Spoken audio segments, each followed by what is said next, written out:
தெய்வத்தின் குரல் மூன்றாம் பாகம். அர்த்தசாஸ்திரம். அரசனுக்கிருந்த கட்டுப்பாடுகள். முதற் பகுதி. விஷயம் தெரியாமலே குற்றம் சாட்டுகிறார்கள்.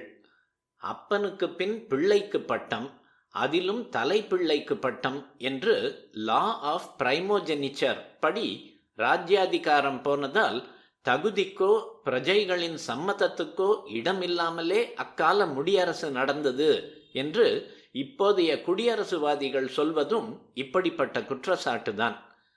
இப்போதுதான் வயசு ஒன்றை தவிர ஜனநாயக பிரதிநிதிகளுக்கு எந்த தகுதியும் வைக்காமல் விட்டிருக்கிறது. நம்முடைய கான்ஸ்டிடியூஷனை, அரசியல் நிர்ணய சட்டத்தை நிறைவேற்றிய சபைக்கு அக்ராசனராய் இருந்த ராஜேந்திர பிரசாதே இதை ஆக்ஷேபித்து பார்த்தார். சட்டத்தை பற்றி விவாதிக்க வேண்டிய வக்கீல்களுக்கும் தீர்ப்பு கொடுக்க வேண்டிய ஜட்ஜிகளுக்கும் அநேக குவாலிஃபிகேஷன்கள் வைத்திருக்கிறோம். ஆனால் இந்த சட்டங்களை போட்டு நிறைவேற்றுகிற எம்எல்ஏக்களுக்கும் எம்பிக்களுக்கும் ஒன்றும் வேண்டாம் என்றால் கொஞ்சம் கூட சரியா இல்லையே என்று எவ்வளவோ சொல்லி பார்த்தார். ஆனாலும் அவர் சொன்னதற்கு கான்ஸ்டிடியூவன்ட் அசெம்பிளி ஒத்துக்கொள்ளவில்லை. பழைய நாளில் ராஜாக்களுக்கு நிரம்ப யோக்கியதைகளை சம்பாதித்து கொள்ள வேண்டியது அவசியமாயிருந்தது. குருகுலவாசம் பண்ணி சகல சாஸ்திரங்களையும் தெரிந்து கொள்வார்கள். தனுர்வேத அபியாசம் பண்ணுவார்கள். தர்மத்திலும் பண்பிலும் உயர்ந்தவர்களாகவும் அவர்கள் இருக்க வேண்டும்.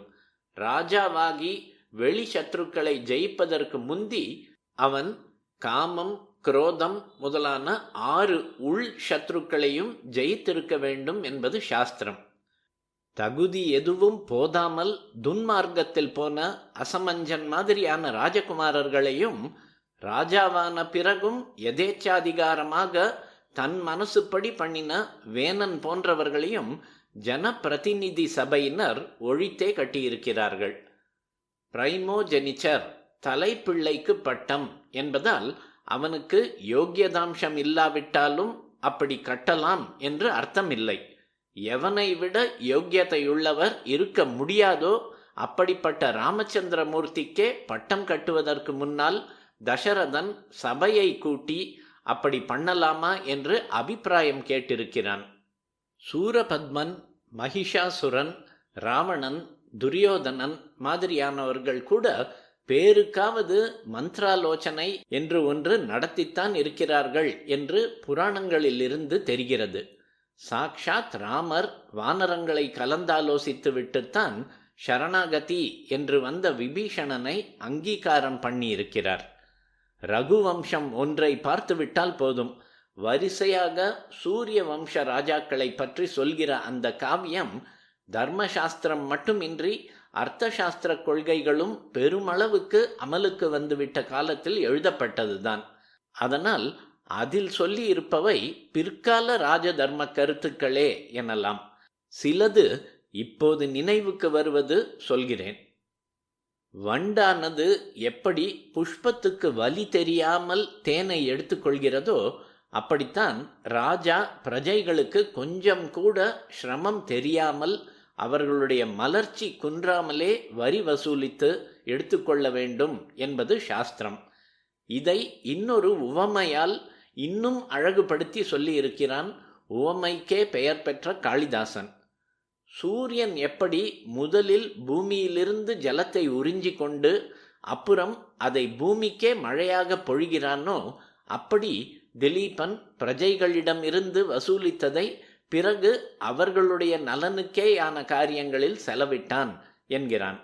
ரகுவம்சம் 1:18. லோகத்துக்கு ஒரு பிரயோஜனமும் இல்லாமல் எங்கேயோ சமுத்திரத்தில் இருக்கிற உப்பு ஜலத்தை சூரியன் இழுத்து அப்புறம் உலகுக்கு பயனாகிற சுத்த ஜலமாக அதை வர்ஷிக்கிறான் அல்லவா? இப்படித்தான் சமுதாய க்ஷேமத்துக்கு வராத செல்வத்தை ராஜா வரியாய் வசூல் செய்து பிறகு அதன் க்ஷேமத்துக்கே செலவிட்டான் என்று அர்த்தம். தங்களுக்கெல்லாம் இரட்சகனாக இருக்கப்பட்ட ராஜாவிடம் எல்லா ஜனங்களுக்கும் ஒரு மரியாதை இருந்தால்தான் அவனுடைய சட்டத்துக்கு கட்டுப்படுவார்கள் என்றே அவனுக்கு பொது கண்ணோட்டத்தில் அந்தஸ்தை ஏற்படுத்தி தருவதற்காக அரண்மனையும் ராஜபோகம் என்கிற சௌகரியங்களும் ஆனை குதிரைகளும் ஆபரணங்களும் கொடுத்திருப்பது. ஆனால் இப்படி சொந்த சொத்தை விருத்தி செய்து கொள்வதற்காகவே அவன் வரி போட்டான் என்று நினைத்தால் அது தப்பு. வெல்ஃபேர் ஸ்டேட் கருத்து அப்போதும் உண்டு என்று மேலே சொன்னதிலிருந்து தெளிவாகிறது. ரகுவம்சம் என்றே பெயர் ஏற்பட செய்த ரகுவை பற்றி காளிதாசன் 4-5 சர்க்கங்களில் சொல்கிறான். உள்நாடு வெளிநாடுகளையெல்லாம் ஜெயித்து ஏராளமான செல்வ குவியலோடு திரும்பிய ரகு விஸ்வஜித் என்ற யாகம் செய்து அத்தனை செல்வத்தையும் தட்சிணையாகவும் தானமாகவும் கொடுத்து விடுகிறான். ஏராளமாக ஈட்டிய நிதிகளால் தன் சொந்த சொத்தை அவன் ஜாஸ்தி பண்ணி கொள்ளாதது மட்டும் இல்லை, ஏற்கனவே இருந்த சொத்துக்களை கூட தானம் பண்ணி விடுகிறான். கௌத்சர் என்ற பிராமணர் வருகிற போது அவனிடம் அதிதிக்கு அர்க்கியம் கொடுக்க கூட தங்கத்திலோ வெள்ளியிலோ கிண்ணம் உத்தரணி முதலானவைகள் இல்லாமல் மண்ணால் ஆன பாத்திரங்களை எடுத்துக்கொண்டு போனானாம். இப்போதானால் தினமும் ஏதாவது மந்திரி எம்எல்ஏக்கு எப்படி புதுசு புதுசாக பங்களாக்கள் முளைக்கின்றன என்று யாராவது கேள்வி எழுப்புவதாக பார்க்கிறோம்.